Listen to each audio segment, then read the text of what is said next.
మనం సినిమాల్లోనే చూస్తూ ఉంటాం చనిపోయారు అనుకున్న మనుషులు తిరిగి బ్రతకడం. కానీ అవి నిజ జీవితంలో కూడా కొన్నిసార్లు సాధ్యమవుతూ ఉంటది. ఈసారి ఏలూరు దగ్గర ఒక పార్టీకి సంబంధించినటువంటి కార్యకర్త, మాజీ సర్పంచ్ కూడా మొన్నటి వరకు ఆమె చనిపోయింది అని చెప్పి మృతదేహాన్ని ప్రైవేట్ అంబులెన్స్‌లో తీసుకొని తిరిగి వెళ్తూ ఉంటే, మళ్ళీ ఆమె ఒక్కసారిగా బ్రతకడం. ఆమె చనిపోయిందనుకోని ఇంక వాట్సాప్‌లో గ్రూపులు, ఇంక రాజకీయ నాయకులు సంతాపాలు ఇవన్నీ జరిగాయి. కానీ ఆమె బ్రతికింది. హైలైట్ అస్సలు. ఏమంట, ఏలూరు జిల్లా కైకలూరు మండలం భుజ భుజబలపట్నం మాజీ సర్పంచి గురజాల రామతులసి కిడ్నీ సమస్యతో బాధపడుతుంది. 2 రోజుల క్రితం ఆరోగ్యం క్షీణించడంతో ఏలూరులోని ఒక కార్పొరేట్ ఆసుపత్రిలో చేర్పించి చికిత్స అందిస్తున్నారు. బుధవారం ఇక ఆశలు వదులుకోవాలని ఇంటికి తీసుకెళ్లిపోవచ్చని వైద్యులు తెలిపారు.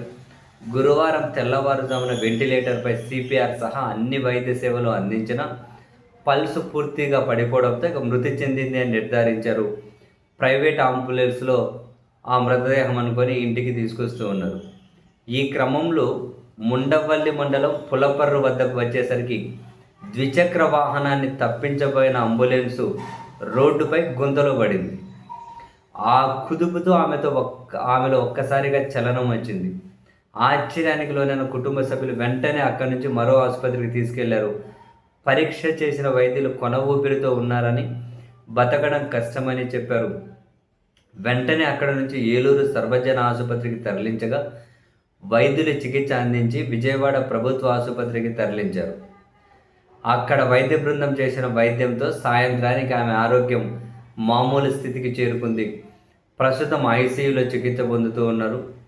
ఆమె ప్రాణానికి ఏమి ఇబ్బంది లేదట. చనిపోయారనుకున్న రామతులసి మృత్యుంజయరాలిగా నిలవడంతో కుటుంబంలో ఆనందానికి అవధులు లేకుండా పోయాయని. చనిపోయారనుకొని ప్రైవేట్ అంబులెన్స్లో మృతదేహాన్ని తీసుకెళ్తూ ఉంటే అనుకోకుండా ఒక ద్విచక్ర వాహనాన్ని తప్పించే క్రమంలో గుంతలో పడడం ఏంటి, ఒకసారిగా ఆమెలో చలనం రావడం ఏంటి, మళ్ళీ ఆసుపత్రికి తీసుకెళ్తే ఇప్పుడు సాధారణ స్థితికి రావడం ఏంటి. హైలైట్ కదా.